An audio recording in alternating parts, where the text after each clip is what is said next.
Welcome to दोस्तों। आपका स्वागत है सुरेंद्र सर जी के में। आज हम पर्वतों के बारे में पढ़ने जा रहे हैं कि पर्वत हमारे कितने प्रकार के होते हैं और उन सभी के बारे में हम इस चैप्टर में पढ़ेंगे। सबसे पहले हमें ये जानना ज़रूरी है कि पर्वत होते क्या हैं और ये किस प्रकार से बनते हैं। तो पर्वत या जिसे हम पहाड़ भी कहते हैं, इंग्लिश में माउंटेन कहा गया है, ये किस प्रकार से बनते हैं।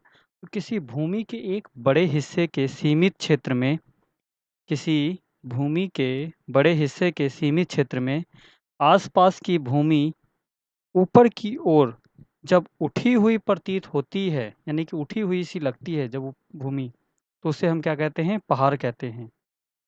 जब भी कोई भूमि है और ये एक समतल है और उठी हुई सी लगती है हमें, तो उसे हम क्या कहेंगे? पहाड़ कहते हैं। अब ये जो पहाड़ होता है हमारा कई चीज़ों से मिलकर और बना होता है। कई बार पहाड़ आपके ज्वालामुखी के माध्यम से बनते हैं, तो कई बार कंकड़ के, रेत के, इन्हीं सब चीज़ों के बारे में हम पढ़ेंगे। उससे पहले हम ये जान लेते हैं कि पहाड़ हमारे होते कितने प्रकार के हैं। तो आइए देखते हैं कि पहाड़ कितने प्रकार के होते हैं।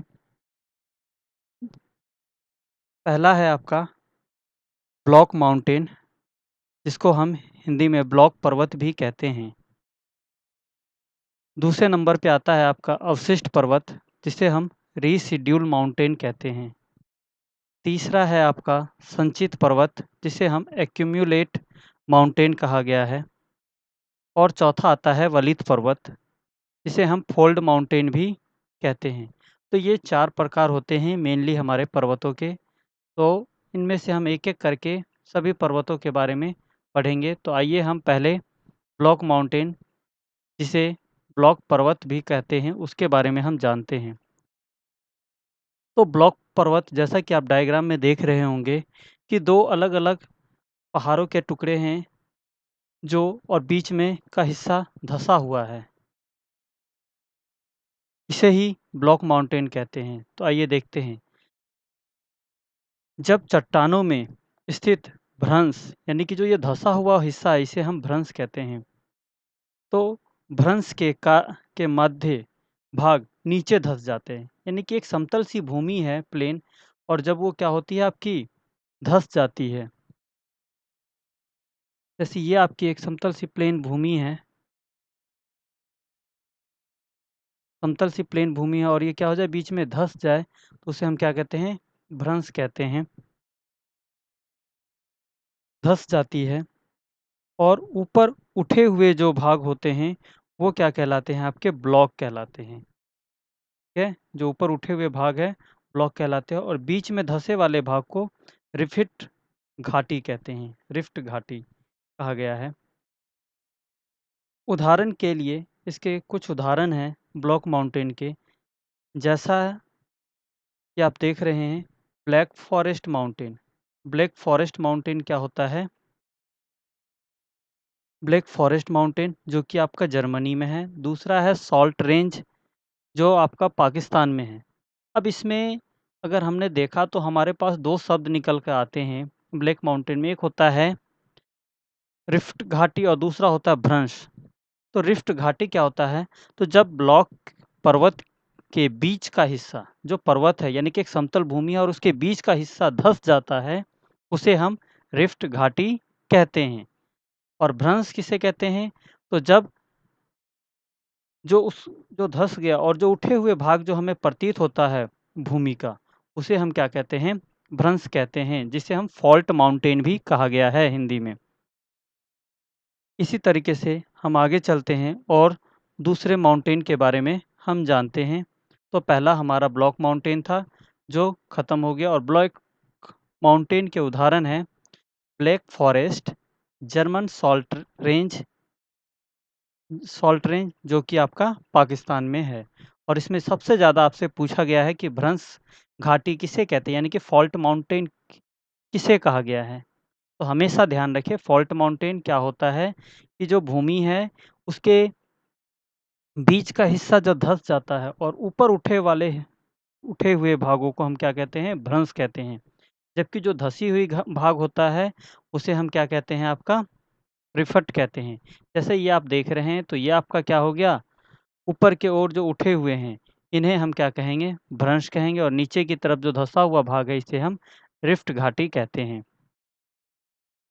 अब हम अगले पर्वत के बारे में चलते हैं। अगला पर्वत है हमारा अवशिष्ट पर्वत। अवशिष्ट पर्वत जैसा नाम से ही पता चल रहा है, यानी कि रीशेड्यूल माउंटेन। रीशेड्यूल जिसको दोबारा से बनाया जा सके, यानी कि जो अपने आप ही बनते हैं, रीशेड्यूल हो जाती है। ठीक है? तो उसे हम क्या कहते हैं, रीशेड्यूल माउंटेन, अवशिष्ट पर्वत। ये पर्वत बनते कैसे, तो ये पर्वत बड़े-बड़े चट्टानों के अपर्दन कह लें या टूट कर गिरने के कारण बनते हैं। जी हाँ, अब ये टूटते कैसे हैं? तो कई बार वर्षा हो गया या बारिश के कारण जब काफ़ी लंबे समय तक चट्टान धूप और बारिश के कारण क्या हो जाते हैं, कमज़ोर हो जाते हैं, तो वो टूट-टूट कर गिरने लगते हैं और वो एक जगह पर इकट्ठा होते चले जाते हैं। इस प्रकार से वो क्या बनता है, हमारा एक अवशिष्ट पर्वत बन जाता है। और ये अवशिष्ट पर्वत जो है, इसके कई उदाहरण हैं। आइए देखते हैं। पहला है आपका विंध्याचल एवं सतपुड़ा पर्वत। ये भी हमारा अवशिष्ट पर्वत का उदाहरण है। दूसरा है नीलगिरी पर्वत। तीसरा है पारसनाथ पर्वत। चौथा है राजमहल की पहाड़ियाँ। अभी मैंने जितने भी पर्वतों के नाम लिए, यानी कि विंध्याचल सतपुड़ा पर्वत, नीलगिरी पर्वत, पारसनाथ पर्वत और राजमहल पर्वत, ये सभी पर्वत आपके भारत में स्थित हैं। जबकि सियारा पर्वत स्पेन में, गैसा एवं बूटे पर्वत अमेरिका में स्थित है। तो अब अभी तक हमने 2 पर्वतों के बारे में पढ़ लिया है। पहला हमारा क्या था, तो माउंटेन, जिसे हम ब्लॉक पर्वत कहते हैं। इसमें हमारे पास 2 चीज़ें निकल के आई, एक रिफ्ट घाटी और दूसरा भ्रंश यानी कि फॉल्ट माउंटेन। रिफ्ट घाटी यानी कि रिफ्ट घाटी किसे कहते हैं, तो जो भूमि का हिस्सा धँस जाता है उसे हम रिफ्ट घाटी कहते हैं। कई बार जैसे आप लोग झरने वगैरह देखते हैं तो भ्रंश के यानी कि पहाड़ों के ऊपर से झरने जो आपको गिरते हुए दिखते हैं वो भ्रंश घाटी का ही कारण होता है। ठीक है? अब उसके बाद हमने अगला पढ़ा अवशिष्ट पर्वत, रीशेड्यूल माउंटेन, जिसके बारे में आपने देखा कि ये पर्वत क्या होते हैं, अपने आप टूटकर बिखरने के कारण बनते हैं। अब हम तीसरे पर्वत के बारे में चलते हैं। तीसरा प्रकार जो है हमारा पर्वत का, वो है संचित पर्वत, जिसे हम एक्यूमुलेट पर्वत भी कहते हैं। अब एक्यूमुलेट माउंटेन क्या होता है, तो भूमि पर यानी कि ज़मीन पर मिट्टी हो गई, बालू हो गया आपका, कंकर, रेत, पत्थर या जो ज्वालामुखी से लावा निकलता है, जब एक ही जगह पर इकट्ठा काफ़ी लंबे समय तक हो जाता है, तो उसके कारण ये पर्वत बनते हैं। इसके उदाहरण आपने राजस्थान में देखा होगा कि हमेशा क्या होता है, रेत के जब आँधी आती है, तो कुछ रेत के टीले बन जाते हैं अपने आप एक जगह पे। वो सारे के सारे किसके उदाहरण हैं? संचित पर्वत के उदाहरण हैं। उसके बाद हमारा अगला है वलीत पर्वत, जिसे हम क्या कहते हैं, फोल्ड माउंटेन। क्या है? फोल्ड माउंटेन यानी कि हमारा वलीत पर्वत। अब वलीत पर्वत ये पृथ्वी की आंतरिक शक्तियों के से धरातल की चट्टानों के मुड़ जाने के कारण बनते हैं।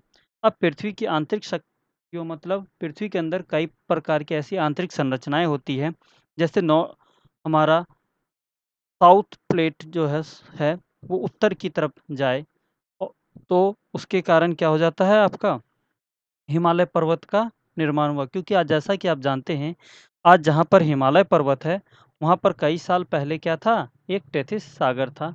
हम इसके बारे में भी इसमें जानने की कोशिश करेंगे। उससे पहले हम वलित पर्वत को पढ़ लेते हैं। तो ये क्या होती है कि पृथ्वी की कई बार आंतरिक संरचना यानी कि जैसे 2 प्लेटें जब आपस में टकराती है, टकराने के कारण क्या होती है कि उसमें से एक पर्वत नीचे की तरफ धँस जाती है और दूसरी पर्वत ऊपर की तरफ उठने लगती है। उसे हम क्या कहते हैं, वलित पर्वत कहते हैं। और वलित पर्वत के हमारे उदाहरण क्या हैं आपका, हिमालय पर्वत, अल्पास पर्वत, यूराल पर्वत और रॉकीज पर्वत। ये सारे हमारे क्या है, वलित पर्वत के उदाहरण हैं। और जो वलित पर्वत आपका होता है ये लहरदार होते हैं। लहरदार मतलब पहाड़ की चोटियाँ एक दूसरे से जुड़ी हुई होती है, इसीलिए हम इस क्या कहते हैं इसे वलित पर्वत कहते हैं। अब कुछ और महत्वपूर्ण तथ्य जिसके बारे में हम जान लेते हैं, जैसे विश्व की सबसे लंबी पर्वत श्रेणी यानी कि चोटी कौन-सी है? तो एंडीज पर्वत है, जो दक्षिण अमेरिका में स्थित है। तो पहला हमारा इसमें से सबसे इम्पोर्टेंट क्वेश्चन क्या बना कि विश्व की सबसे लंबी पर्वत श्रेणी कौन-सी है? तो कौन-सी है? एंडीज पर्वत श्रेणी जो हमारी दक्षिण अमेरिका में स्थित है। दूसरा क्वेश्चन हमारा बनता है विश्व की सबसे ऊँची चोटी कौन-सी है? उसका नाम बताएँ। तो विश्व की सबसे ऊँची चोटी का नाम क्या है? आपकी माउंट एवरेस्ट। ये कितनी ऊँची है? तो 8,848 मीटर ऊँचा है और ये कहाँ पर स्थित है? तो आपका नेपाल में स्थित है, क्योंकि ये क्वेश्चन कई बार पूछा गया है। अगला क्वेश्चन क्या है हमारा? अगला है कि अफ्रीका में अफ्रीका का सर्वोच्च शिखर, जिसे हम माउंट किलिमंजारो कहते हैं, ये कितना ऊँचा है? तो ये 5,895 मीटर ऊँचा है और ये कहाँ पर है आपका? तंजानिया में है। तो आपने जाना कि कुछ इम्पोर्टेंट तथ्य उसके बारे में, और अभी हम वलित पर्वत यानी कि हिमालय जो है हमारा वलित पर्वत का उदाहरण है, जैसा कि आप देख रहे हैं इसमें हमने लिखा भी है कि हिमालय। अब हम जानते हैं कि ये वली हिमालय जो है हमारा बना कैसे? तो वलित पर्वतों के निर्माण का आधुनिक सिद्धांत प्लेट टेक्टोनिक से होता है। जहाँ पर आज आप हिमालय पर्वत देख रहे हैं, यानी कि विशाल हिमालय पर्वत जो हमारा उत्तर भारत के उत्तर दिशा में स्थित है,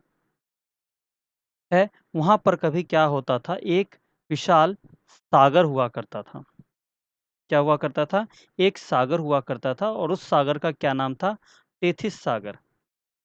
जी हाँ, सही सुना आपने, उस सागर का क्या नाम था? टेथिस सागर।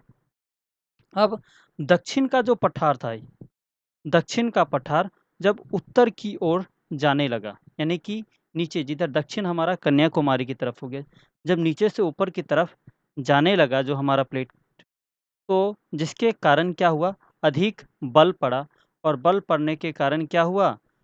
जो टेथिस सागर था, वो ऊपर उठता गया और उठता-उठता आपका हिमालय पर्वत का रूप ले लिया। इस प्रकार आपका क्या बना? हिमालय पर्वत का निर्माण हुआ। और भारत का अरावली पर्वत विश्व का सबसे पुराना वलित पर्वतों में गिना जाता है। जी हाँ, भारत का अरावली पर्वत विश्व के सबसे पुराने वलित पर्वतों में गिना जाता है। इसकी सबसे ऊंची चोटी क्या है? माउंट आबू के निकट गुरु शिखर है। अब आपसे कई बार पूछा जाएगा, पेपर में जैसे पूछा जा चुका है कि विश्व हिमालय वलित पर्वत की सॉरी अरावली पर्वत की सबसे ऊंची चोटी का नाम बताओ। तो क्या है? गुरु शिखर। ये आपसे पूछेगा कि वलित पर्वत कौन-कौन से हैं, तो आपको याद रखना है कि हमारा अरावली हो गया और हिमालय हो गया, यूराल हो गया, अल्पास पर्वत हो गया, एंडीज पर्वत हो गया, ये सारे हमारे वलित पर्वत के उदाहरण हैं। ठीक है?